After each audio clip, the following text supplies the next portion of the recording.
ni révélation badodi amena muka général Gamuka ani général Moussa Diawara bi samedi 25 décembre 2021 ay vogalim patase djembe ka soro bi frugu be général Gamuni anga président Assimi les 5 colonels uni Gamu mandi bi ni be fe ka kele ban ite Joni Jalagi nyini ala Gamu ya tafo surasu fana ka version bi ana munya fo bela jelengena beka me Gamu ka mogo ye ne wole bi Gamu denw yɛrɛ ye ne wele bi u ko général Gamu ye malien di olu bɛɛ bɛ Bamako de olu tɛ nord la koyi ayiwa olu ye malien di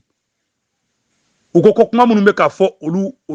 olu fama n'o ye général Gamu ye ko c'est pas vrai u ye kuma caman fɔ u ka mɔgɔ caman ɲɛ wele bi parce que ne ni ninnu bɛ ɲɔgɔn dɔn malien bi la ko tɛ dɛ ne Segu Tunkara mɔna Tamasegi tu la di ne difficulté sɔrɔ n ka diɲɛlatigɛ fɛn o fɛn na wallahi ne tagawuli teri n denmisɛnnin teri Mohamed Mululu an b'a wele ko Pele ne n'o tun bɛ da dilan kelen sanfɛ a bɛ ni Ala cɛ wagati dɔ la ne ye problème sɔrɔ i b'a dɔn an ka bêtise kun tɛ ban n'an bolila ka bɔ famille la dɔrɔn ne kun sutara dɔrɔn ne kun bɛ taga n terikɛ mun fɛ yen ka taga Siya fɛ yen o ye Tamaseki de n tilalen kalan fana mɔgɔ min ye n don école karamɔgɔya la ka maîtrise kanu don na o tɔgɔ Sidi Ak Mohamed voilà o fana Tamaseki de Kidaleka moi j'ai eu de bonnes expériences avec les Touaregs les Tamashek voilà une seku tɔgɔ jugu fɔ parmi les nordistes je connais les Tamashek plus que toutes les autres ethnies du nord ma fɔ n ko tɔw man ɲi dɛ mais wallahi ne Segu Tunkara ne bɛ Tamasek ninnu dɔn di n'u mɔna ɲɔgɔn kan awa ala an ka a ba la France an b'a bɔli fɛn fɛn kɛ k'a idée yɛrɛ jigi an kɔnɔ ka stratégie d'an ma Gamu de don dɛ m'o fɔ aw ɲɛna bi Gamu ka mɔgɔ de don ma Bamakɔkaw fɔ dɛ an ŋani yan ne ka n'u kun bɛ communiquer u y'a jigin an caman kɔnɔ an ye marche fɔlɔ kɛ contre la France ka taga Nations Unies na Mali bɛɛ anw de fɔlɔ y'a kɛ ne ni Gamu ka mɔgɔ de communiquera ka bɛɛ dilan ɲɔgɔn fɛ dugu la ani an ka expatrié minnu bɛ Amérique yan an y'a baara bɛɛ kɛ Gamu ye Mali dɛmɛ Gamu ye Mali sauver o ye tiɲɛ de mun bɛ ka kɛ bi u ko Gamu ka mɔgɔw ko k'olu y'olu ja k'olu se sent trahi olu b'a bila u kunna ka fɔ u y'u yɛrɛ faga Mali ye u somɔgɔw fagara Mali ye u y'a yira k'olu ye Tamashekiw de ye olu somɔgɔ caman fagara Mali ye hali olu yɛrɛ minnu sara hali u den faratɔninw olu tɛ ka ta en charge par l'État malien alors que u golo jɛlen don awa u ye kɛlɛ kɛ Faïssa n'o ye Gamu ka cɛ ye Gamu ka adjoint bara droit o fagara Kidal 2014 la ka Musa mara ka taali la o denkɛ tilara kalan na Bamakɔ hali baara ɲuman o ma ɲin'a ye Sema mɔgɔ minnu ye Mali lebu ka IBK to fanga la Sema mɔgɔ minnu ye Mali lebu o Sema mɔgɔ kelenw k'olu bɛ na n'olu nana Bamakɔ ka IBK to fanga la tapis rouge de bɛ da ka d'olu ma voiture luxe bɛ d'olu ma ka t'olu bila hôtel la mais Gamu ka mɔgɔw bɛ na a bɛ n'a fɔ wulu bɔra so kɔnɔ ka taga kɛnɛma u tɛ hali u jate a tɛ dɔn ko mɔgɔ nana o fisiri waleya ni o bɛ malien na qu'on se dise la vérité on n'est pas reconnaissant on n'a même pas été reconnaissant envers Modibo Keïta mais exemple kelen dɔrɔn fana di aw ma député Moussa Diarra de bi IBK ka waati la a lebura diɲɛ ko bɛɛ dara kan Sɔrɔsiw ye coup d'état kɛ u kun kan ka fɛn n'u kun kan ka mɔgɔ fɔlɔ min gɛrɛ u la u kun ye député Moussa Diarra de ka monnaie bɔ a la n'u kun nakun ye ka farasi gɛn de dɛ mais jusqu'à présent n'a fɔra ɲɛna ko député Moussa Diarra B il est chômeur m'a fɔ a yɛrɛ k'i débrouiller ka ko ninnu na alors k'a kalanni don a compétence b'a la a ma fɔ k'a ye kɛlɛ kɛ place nɔfɛ dɛ mais i ni mun ka kan o fana ka d'i ma sa mais aw nana c'est vrai aw bɛ ka Mali libérer qu'on se dise la vérité malien an bɛɛ bɛ transition in fɛ mais an ka tiɲɛni fana funa n'a ye woni yɔrɔ min na n k'o fana fɔ dɛ a ka caman de kɛra Modibo Keïta sara k'a ka denbaya to mɔgɔ si m'u jate IBK fila commanding dɛ mais IBK nalen de ko IBK ye so jɔ ka d'u ma u yɛrɛ dan da u y'o de fɔ Alpha bɔra o m'u dɛmɛ ATT bɔra o m'u dɛmɛ ko IBK d'u dɛmɛ o ɲuman kelen na an k'o fɔ IBK ɲɛna i jugu gare cogo cogo i jugu tulo ka jan i jugu kɛra zonzan cogo cogo a fɔ k'a tulo ka jan maliyɛn tiɲɛ de Moussa Diawara kelen filɛ nin ye ne Segu Tunkara tɛ fisiri wale sa Moussa Diawara m'a fɔ a ye sonyɛni kɛ a ye ko wɛrɛ kɛ n t'o kalama dɛ an y'olu fɔ dɛ an ŋani y'a fɔ Moussa Diawara ye nin kɛ a ye wari détourné kɛ mais wallahi Moussa Diawara ni général Gamu de ye Mali sauver Mali kana to Faransi bolo n b'o fɔ ka nɔgɔ b'o la pewu général Moussa Diawara a bɛ kaso la bi mais billahi c'est grâce à cet homme accord d'Alger ma tɛmɛ c'est grâce à cet homme Mali ma tila général Moussa Diawara n ka bonya b'a kan dɛ billahi hali sini général Moussa Diawara ko ka di ne ye n b'a fɔ a bɛ bali maliyɛnw na dɛ général Moussa Diawara ani général Gamu olu de ye Mali sauver tilali ma olu fila de kun bolo bɛ ɲɔgɔn bolo dugu la français o de bɔra kalama ko IBK ka général Moussa Bla an ka fɛn caman bɛ yen nɔ a b'a la France n tɛna olu ye secret d'état ye n tɛna don détail la général Moussa Jawara a tun bɛ baara kɛ dugu la pour que dɔrɔn France kana se ka Mali tila wallahi a y'a baara kɛ n m'a fɔ n ko jogo jugu t'a la dɛ mais wallahi a y'o ɲumanya kelen kɛ Mali an ka tiɲɛ fɔ quoi ne i gwara ne cogo ne ma IBK ka ɲumanya kelen fɔ san il faut reconnaître les bienfaits des gens i kana mɔgɔ ka juguman dɔrɔn ta dɔrɔn ko o bɔ dongo i n'a fɔ depuis ala ka tigi da an man ka général Gamou kɛ i n'a fɔ depuis ala k'a da ma ɲuman kɛ hali ne ka vidéo mun kɛ je le dis haut et fort wallahi moi j'ai beaucoup de respect ne ka respect bɛ imigadiw kan ne ka respect bɛ Mali population bɛɛ kan les populations du nord wallahi Gamou somɔgɔ tilancɛ bɛɛ fagara nin ko in na parce que a ko dɔrɔn k'ale ye tamaseki ye awa ale ye maliyɛn de ayiwa ko n'i y'a ye fana ko Gamou ni Sema mɔgɔ bɛ gɛrɛ ɲɔgɔn kɛrɛfɛ ko Mali état d'a fɔ dɛ IBK de ko Gamou ka mɔgɔ y'i plaignent ko Sema bɛ na k'olu bɛ bonya mais n'olu ka Gamou ka mɔgɔw tagara k'olu tɛ bonya ko u ko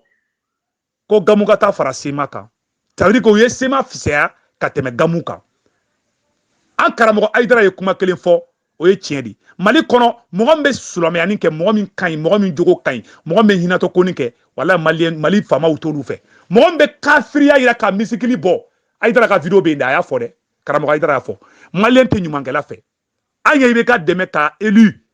wagati min na n'i ye IBK tɔgɔ fɔ réseau kan i ba bɛ nɛni i fa bɛ nɛni wallahi an wulila k'an jɔ ka IBK dɛmɛ ka réélu o bananikɛla n'o fananikɛla IBK ka ministre tilara ka to mɔgɔ kelenw ta k'o san k'olu bila tuguni olu ka tile k'an ba nɛni ne fana ye n kale n ka halalaya la n ko IBK ka fanga n ka bɛ taa da fɛ n'an ma fisiri waleya dabila hali n'an ye Vladimir Poutine ta ka taa bila Kidali wallahi Mali tɛ jɔ n b'a fɔ Assimi fana ɲɛna aw kana Gamou kɛlɛ quelles qu'en soient les conséquences les choses a ye continuer a ye ka ils jouent un rôle clé an k'an kɔlɔsi siya kɛlɛ kana na imigadi 99% bɛɛ bɛ Gamou fɛ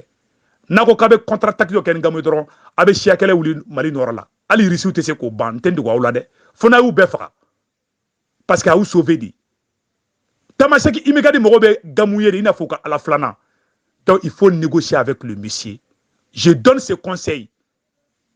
a y'a essayer a ka a kuma n'a ye a ka hakilinata yɛrɛ ye jumɛn ye parce que wariko bɛ kɛlɛ in na koyi cɛ ye groupe armé formé Moussa Jawara ninnu tun bɛ wari dama ni IBK j'ai l'impression que sɔrɔsiw ye wari tigɛ cɛ la bon ni mɔgɔ digira wari la a tigi dun bɛ ka mɔgɔw de b'a bolo fana ka baara kɛ bon ni wari tigɛ cogo dɔ la n'aw ma ɲɔgɔn faamuya a ma nɔgɔn ka tila k'u bila égal à la Sema tiɲɛ yɛrɛ la Assimi o yɔrɔ ma ɲa a y'a essayer a ka négocier toujours ne m'a fɔ n ko Gamou bɛ ka mun kɛ bi n ka ma ɲi dɛ n ka ɲi dɛ ne tɛ jo ni jalaki ɲini ne t'a fɔ Gamou jo b'a la ou b'a jo t'a la ne bɛ bɛn de fɛ je veux la paix dans mon pays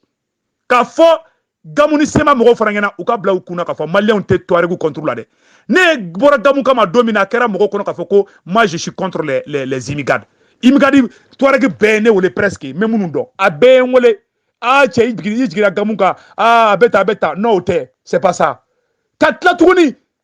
an balima tamaseki dɔ ka pharmacie cira Kati u ka mɔgɔ somɔgɔw ma endommagé jusqu'à présent a kɛra de n'i ye tamaseki n'i ko k'i bɛ Mali fɛ terroristes bɛ t'i ka so ci nord la u ye o tɔɔrɔ kɛ k'o ɲanimagoro kɛ maliyɛnw an ka ko dɔn mɔgɔ dɔw ye sa an kana kɛ dɔrɔn ko golo jɛman bɛɛ ye fisiriwale ye o mentalité nin bɛ maliyɛn dɔw la qu'on se dise la vérité fisiriwaleya in bɛ hali an yɛrɛ fɛ yen a kɛra hali ne yɛrɛ la an ye campagne kɛ IBK ye k'a sigi an ma fɔ a ka wari d'a ma a ka sanu d'a ma an ko a ka jamana jɔ jamana cibaga a tilara ka taga parce que Mali ko kɛra de e mɔgɔ min ka farin kafiriyakanw bɛ bida c'est-à-dire juguyakanw bɛ bɔ i da ka farin faamaw bɛ siran e de ɲɛ k'e wolo dɔrɔn k'u gɛrɛ la k'i damu mɔgɔ min bɛ k'a yɛrɛ faga u ye k'o den kɛrɛfɛ ko nin yɛrɛ ne ka mɔgɔ ye déjà Mali ko filɛ koyi Mali ko filɛ nin ye dɛ ala buruburunin bɛ hali ni sɔrɔsiw kɔ an ka jeune caman bɛ yɛrɛ wolo la u tɛ ka u ta hali sini pourtant recrutement bɛ ka kɛ an b'a bɛɛ kalama u bɛ k'u yɛrɛ Assimi ni u colonel duuru ninnu u bɛ ka recrutement sugu bɛɛ bɛ ka kɛ mais yɛrɛwolo jeunes bɛ yen diplôme b'u bolo bon fɛn dɔ bɛ n'a kɛra a b'i faso nege bɔ i la quoi qu'on se dise la vérité walayi Gamou ka mɔgɔw kumana dɛ Gamou ka mɔgɔw kumana fo ne yɛrɛ ɲɛji bɔra bi u traitera cogoya min na ninnu de Gamou ka mɔgɔw de bɛ bɔ nord la ka na Bamakɔ u tɛ jate n tɛ k'u défense ta dɛ a kɛra de b'i bɛ ka tile awa fana ko ni Sema mɔgɔw bolo bɛ ɲɔgɔn bolo Mali famaw da fɔ ko gamu ka taga fara sema kan k'u ka hakilinataw kɛ kelen ye farasi de IBK nɛgɛ IBK k'o fɔ sɔrɔsiw fana coup d'état kɛ au lieu que olu ka ko régler gamu ka n'an ka côté la olu fana ko k'u bɛɛ ye kelen ye e cɛ an ka sabali sa an ka tiɲɛ fɔ walayi ne tɛ da maa si fɛ nkalon kan wala sɔrɔsiw ko ka di ne ye ne b'aw la di de i n'a fɔ n yɛrɛ mais a ye kuma ni gamu ye ani gamu ka ɲɔgɔn faamuya kosɛbɛ aw ni gamu kana kɛlɛ n'a ni gamu kɛlɛla a bɛ mɔgɔ saraw ɲɛ dɔɔni quoi qu'on se dise la vérité gamu il est trop aimé par sa tribu qu'on se dise la vérité ni gosira la dɔrɔn fo n'i y'a ka tribu mɔgɔw bɛɛ faga ils sont tous capables ka hali marifa ta ne tɛ fɛ an ka don logique kɔnɔ parce que ils le voient comme leur sauveur donc a ye jateminɛ ko yɔrɔ kan dɛ hali sema aw ni sema kana kɛlɛ a ye négocier ni nin bɛɛ ye mun ye accord d'Alger ye n y'a f'u yɛrɛ ɲɛna n k'a tɛ tɛmɛ o ma diya u tulo la o mais n'i ye tiɲɛ fɔ gamu ka mɔgɔw fana ɲɛna o yɔrɔ la dɛ n'a b'aw kunna ko accord d'Alger bɛ tɛmɛ n'a Assimi y'a kɛ don o la an b'a Assimi yɛrɛ bo yen an bɛ Mali ko de la dɛ k'a fɔ Imigadu ɲɛna Sékou Tounkara est reconnaissant envers ses frères Tamashek. Je suis très fier de vous, je vous défends. Moi, je ne critique pas Gamou en tant que Tamashek, je vois Gamou comme un général de l'armée malienne. Et si je ne suis pas d'accord avec un général de l'armée malienne, j'ai le plein droit de sortir, le critiquer. Je ne regarde pas ta tribu, je te vois comme un Malien. L'affaire des races ou d'ethnie, ango boanga keleula. Ala kama, anga ke Maliko yi, anga ke Malien yo, o de kundo.